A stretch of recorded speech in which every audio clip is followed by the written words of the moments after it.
Dear students, today our topic is ribosomal RNA. It is also called rRNA. Ribosomal nucleic acid ribosomes का एक part होता है जो कि प्रोटीन संश्लेषण को कैटलाइज करने का या उत्प्रेरित करने का कार्य करता है. Ribosomal RNA constitute over 60% of the ribosomes by weight and are crucial for all of its functions from binding to mRNA and recruiting tRNA to catalyzing the formation of the peptide bond between two amino acids. यानी ribosomal RNA ribosomes का 60% भाग बनाता है और इसके जो functions हैं वो काफ़ी इम्पॉर्टेंट हैं, जैसे कि ये mRNA को राइबोसोम से बाइंड करता है, tRNA को लेकर आने का कार्य करता है, कैटलाइज करता है और अमीनो एसिड्स जो दो अमीनो एसिड्स के मध्य जो पेप्टाइड बंध है उसके फॉर्मेशन को कैटलाइज करता है. It is found in ribosomes in the cytoplasm. तो राइबोसोमल आरएनए राइबोसोम्स के रूप में साइटोप्लाज्म में उपस्थित होता है या कोशिका द्रव्य में उपस्थित होता है. एक तरीके से राइबोसोम जो है वो न्यूक्लियोप्रोटीन है, जिसमें जो न्यूक्लिक एसिड पार्ट है वो आरएनए है और इसके साथ में प्रोटीन भी उपस्थित होती है. तो आरएनए प्लस प्रोटीन मिलकर के राइबोसोम्स का निर्माण करते हैं. राइबोसोम्स को हम न्यूक्लियोप्रोटीन कह सकते हैं. न्यूक्लियोप्रोटीन का मतलब है nucleic acid plus protein. Nucleic acid के रूप में यहाँ पे आरएनए है, राइबोसोमल आरएनए है, क्योंकि ये राइबोसोम्स से रिलेटेड है इसलिए हम इसे राइबोसोमल आरएनए कहते हैं, और प्लस प्रोटीन भाग होता है. राइबोसोम्स का यह कैटालिटिक कंपोनेंट है, उत्प्रेरित करने का कार्य.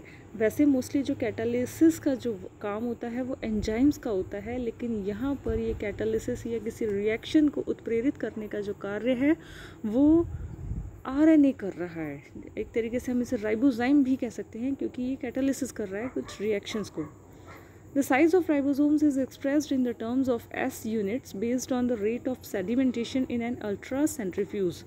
हम बात करते हैं जैसे राइबोसोम्स प्रोकैरियोट्स और यूकैरियोट्स में. तो प्रोकैरियोट्स और यूकैरियोट्स दोनों में ही राइबोसोम्स जो होते हैं वो दो सब यूनिट से मिलकर के बनते हैं.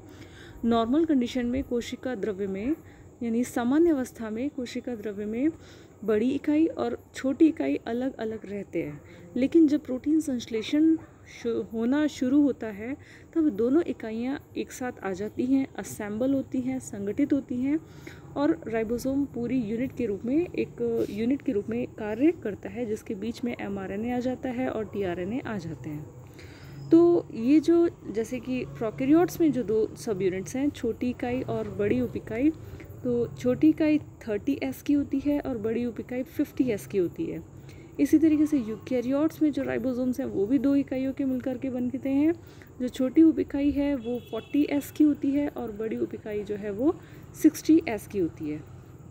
तो ये जो S है ये अल्ट्रा सेंट्रीफ्यूजेशन के दौरान जो सेडिमेंटेशन की रेट है, यानी जब हम इसे बहुत ही हाई स्पीड से रोटेट करवाते हैं तब ये किस रेट पर ये सेडिमेंट होता है, नीचे बैठता है, तो उस टर्म में हम इसको S के रूप में एक्सप्रेस करते हैं, जैसे 60S, 40S, 30S या 50S.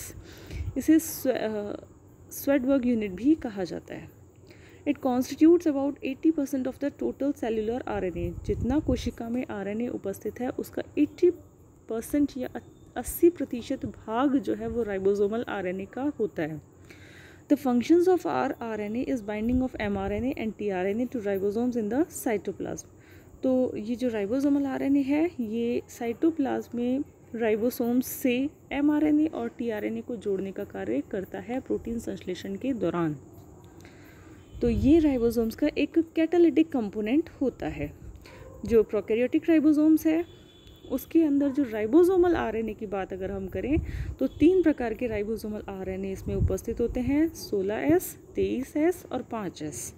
यहाँ हम ये राइबोसोमल आरएनए की बात कर रहे हैं. इसी प्रकार से यूकैरियोट्स में जो राइबोसोम्स हैं उसमें 4 विभिन्न प्रकार के राइबोसोमल आरएनए मॉलिक्यूल्स होते हैं. वो निम्न प्रकार हैं: 18S, 5.8S, 28S और 5S. ये जो इनमें से 3 हैं ये न्यूक्लियोलस यानी केंद्रिका में संश्लेषित होते हैं. साइटोप्लाज्म में राइबोसोमल आरएनए और प्रोटीन कंबाइंड होकर के न्यूक्लियोप्रोटीन बनाते हैं, जिससे कि हम राइबोसोम कहते हैं. Ribosomes binds mRNA and carry out protein synthesis. Several ribosomes may be attached to a single mRNA at any time. मतलब एक टाइम में सिंगल mRNA के साथ में बहुत सारे राइबोसोम्स अटैच हो सकते हैं. Nearly all the RNA found in a typical eukaryotic cell is rRNA. तो एक टिपिकल यूकैरियोटिक कोशिका में मोस्टली जो पाया जाता है 80% भाग जो पाया जाता है वो राइबोसोमल आरएनए का होता है. यहाँ पे ये जो दिखाई दे रहा है ये राइबोसोम्स की बड़ी उपिकाई है और ये छोटी उपिकाई है. ये है mRNA और ये ब्लू कलर के जो दिखाई दे रहे हैं ये हैं tRNA. तो यहाँ पे जैसे कि ये जो tRNA इस पर रेड कलर का ये अमाइनो एसिड जुड़ा हुआ है.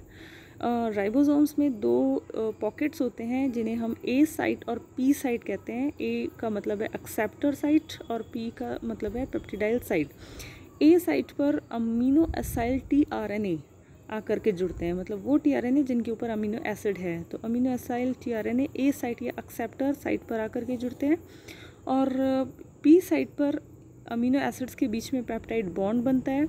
जैसे ही पी साइड पे अमीनो एसिड्स के बीच में पेप्टाइड बॉन्ड बनेगा पी साइड से जो खाली tRNA है वो निकल जाएगा. ये इस तरीके से खाली tRNA निकल रहा है और जो ए साइड पे tRNA है वो स्विच होकर के पी साइड पे आ जाएगा. एक्सेप्टर साइड फिर से खाली हो जाएगी जिस पर नया अमीनो एसाइल tRNA आकर के जुड़ता है. ये प्रक्रिया प्रोटीन संश्लेषण के दौरान होती है. प्रोकैरियोट्स में स्मॉल सब यूनिट 30S और 50S लार्ज सब यूनिट है. 30S जो सब यूनिट है वो 16 srRNA और 21 प्रोटीन्स से मिलकर बनती है, जबकि 50S सब यूनिट जो है वो 23 srRNA, 5 srRNA और 34 प्रोटीन से मिलकर के लार्ज सब यूनिट बनती है. टोटल जो राइबोसोम है वो 70S प्रकार का होता है प्रोकैरियोट्स में. इसी प्रकार से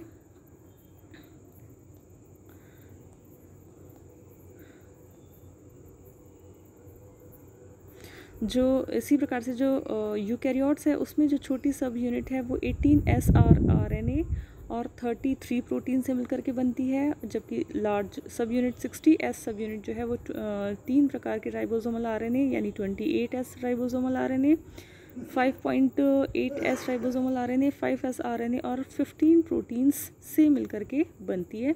कंप्लीट टाइप का जो राइबोसोम बनेगा वो होगा 80S प्रकार का. तो प्रोकैरियोट्स में 70S प्रकार का राइबोसोम्स होता है और यूकैरियोट्स में 80S प्रकार के कंप्लीट राइबोसोम्स होते हैं. ये इनका संगठन है कि 30S सब यूनिट कितने राइबोसोमल आरएनए और कितनी प्रोटीन से मिलकर बनी है. 50S सब यूनिट जो है वो कितने प्रकार के राइबोसोमल आरएनए और प्रोटीन से मिलकर बनी है.